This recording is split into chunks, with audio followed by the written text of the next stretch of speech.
বেলা 2:30টায় জাতির উদ্দেশ্যে ভাষণ দেবেন প্রধান উপদেষ্টা ডক্টর মোহাম্মদ ইউনূস। গুরুত্ব পেতে পারে জুলাই সনদ বাস্তবায়ন ও জাতীয় নির্বাচন।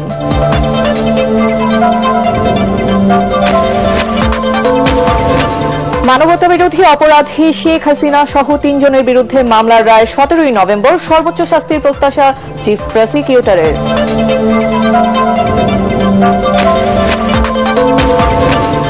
লকডাউন ঘিরে দেশ জুড়ে সতর্ক আইন শৃঙ্খলা বাহিনী। থমথমে রাজধানীতে যান চলাচল। নাশকতা ঠেকাতে মাঠে ছাত্র শিবির।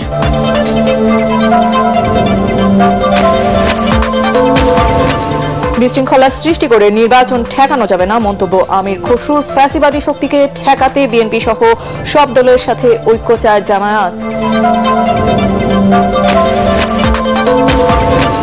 এবং গ্রহণযোগ্য ভোট আয়োজনে সব পক্ষের সহযোগিতা কামনা সিইসির। রাজনৈতিক দলগুলোর সাথে নির্বাচন কমিশনের সংলাপ শুরু।